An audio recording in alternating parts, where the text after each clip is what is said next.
Yesu ashimwe inshuti za Resi Therapete, Imana iguha umugisha cyane cyane wowe wahisemo gusenga udasiba. Imana ikwiteho, Imana igusubize, Imana ikumvire, Imana iguhe ibyo usaba byose mu izina rya Yesu wa Nazareti. Ndagusengeye uyu munsi turi mu munsi wa gatatu, ni umunsi wa gatatu wo kwica karande. Tugiye gukura karande y'icyangiro, igisuzuguriro, uburetwa n'uburushyi ku buzima bwacu.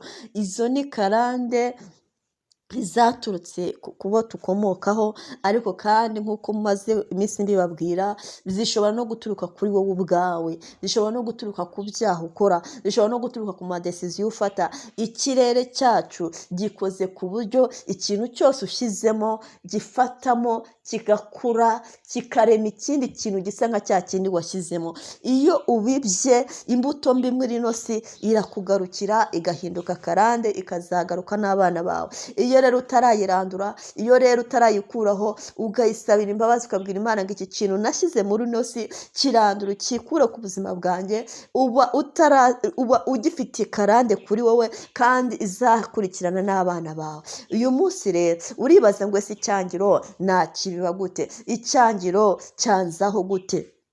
Reka nkubwire, uko wanga abandi niko nawe bakwanga, uko uvuga nabi abandi niko nawe bakuvuga nabi. Birashoboka ko icyo cyangiro wagikuye mu maraso ya mama wawe, wagikuye muri ba sogokuru na ba sogokuruza, kubera inzangano bari bafite, kubera ubugome bakoraga, kubera ibibi bakoraga. Ariko nawe birashoboka ko icyo cyangiro wakiremeye kubera umutima mubi ufite. Ugiye kurandura icyo kintu, ikintu kigaragaza ko ufite icyangiro mu buzima bwawe. Icya mbere, ukurura abantu babi.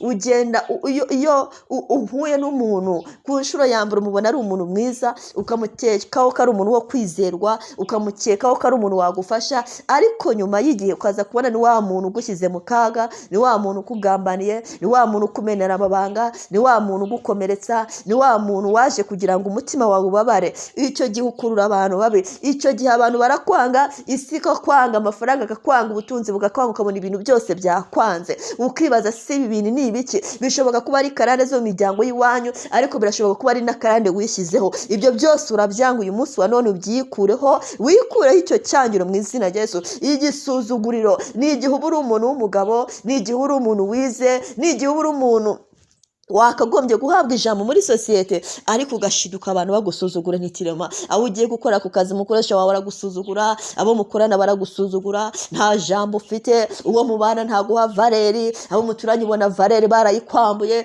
kandi uri umuntu uzi ubwenge, nta kintu kibi wabakoreye, ariko bakwita ko ntacyo umaze. Uyu munsi wikureho uwo mwuka w'igisuzuguriro. Wowe utarize, wowe wananiwe kwiga, wowe Satani yabujije amahirwe, akushyiraho igisuzuguriro, akwambika uburushyi ku mutwe wawe, ugiye kubyikuraho. Umwuka wo kuruha n'uburetwa, n'ukunanirwa aho udakenewe, n'ukuruhura aho udakenewe. Urakora cyane ariko nta cyiza, wirirwa ugenda ariko ugatahana ubusa, ibyo ukoze byose ubona bidakunda. Ni umwuka wo kwa Farawo, wo gukorera abandi, wo kuruhira abandi. Urashaka urugo rukanga, urakura fiyansaye ikarangira nta kintu bigezeho. Uyu munsi wa none ubona hari ibintu bikuremereye ku buzima bwawe, isi iragushaririye, isi kubereye mbi, isi iri kukururira. Ubwo burushyi rero bukure ku buzima bwawe, ubwo burushyi bukure ku buzima bwawe.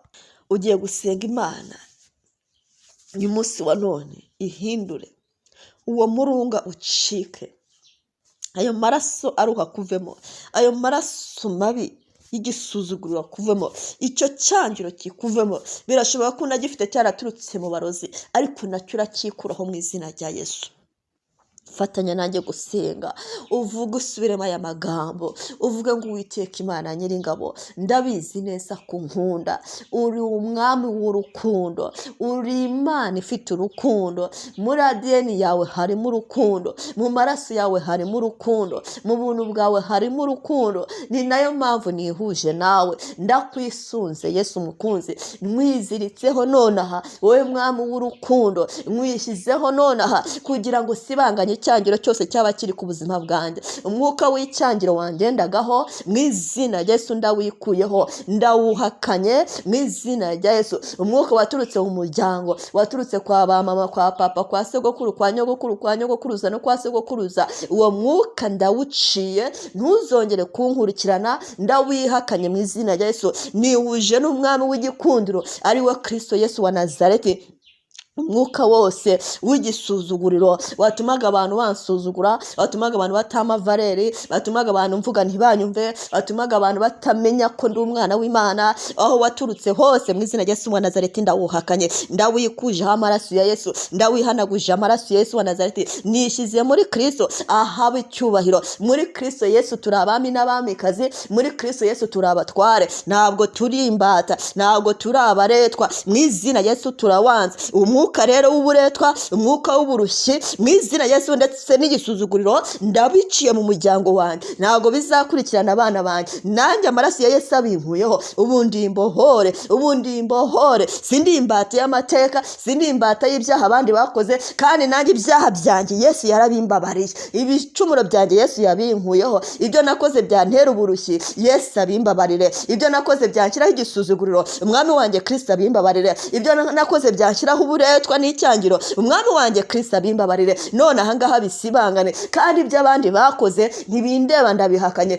Imbaraga ituruka hanze ntizongere kumfata, umwuka uturuka mu bandi ntuzongere kungeraho mu izina rya Yesu wa Nazareti. Umurage mubi wa famiye ndawihakanye, nitandukanyije nawo. Uyu munsi ndi umurago w'isezerano, ndi umurago w'isezerano rya Aburahamu rivuga ko Imana izogeza izina rye, Imana izogeza izina ryanjye. Nzahinduka umuntu ukomeye, ntabwo nzaba umuretwa, nzahinduka umuntu ufite igihugu, ntabwo nzitwa umusuhuke. Mu izina Yesu nzahabwa icyubahiro, ntabwo nzasuzugurwa. Ndi umutwe igihe cyose, ntabwo ndi umurizo, ndi uwa mbere, ntabwo ndi uwa nyuma. Mu izina Yesu ndi mwiza, sindi mubi, igihe cyose ndakunzwe, ntabwo nangwa. Umwuka wo kwangwa n'amafaranga, umwuka wo kwangwa n'ubutunzi, nkangwa n'abantu na famiye zikanyaga, wa mwuka we ndakwirukanye, sohokamo mu izina rya Yesu, mvamo mu izina rya Yesu, ndagutumuruye mu izina rya Yesu, ndagutwitse, mvamo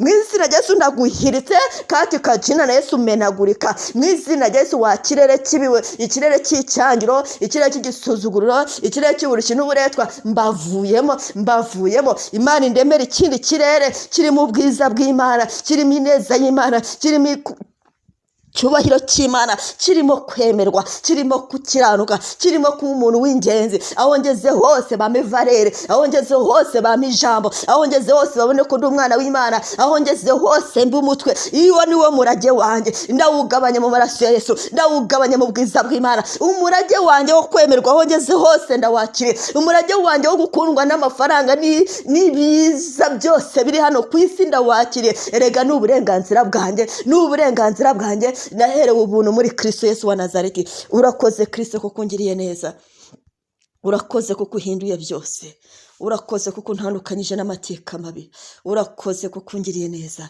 Uyu munsi ndi umwana w'Imana, mvuka kwa Yesu Kristo nariye mu muryango wa Yuda, ntago mvuka mu muryango w'amaraso w'inyama n'amaraso, ahubwo mvuka mu muryango uri spirituel waturutse kwa Yesu Kristo nariye mu muryango wa Yuda. Niyo mpamvu ndahamya ko ndi umwana w'Imana, ntago ndi umwana wa runaka na nyira runaka. Mu izina rya Yesu wa Nazareti, mu izina rya Yesu wowe unyumvise nonaha, vuga amazina ya so na nyoko, nurangiza uvuga ngo ntago ndi umwana wanyu, ndi umwana w'Imana, ndi umwana w'Uwiteka, mvukana na Kristo, ADN yanjye ni ya Kristo, amaraso yanjye ni ya Kristo. Ndi umurago w'isezerano rishya ryo gukomera no kubaho no gukundwa no kwemerwa. Mu izina rya Yesu ibyo mwandaze ndabyanze, ndabyihakanye none n'iteka ryose. Amen.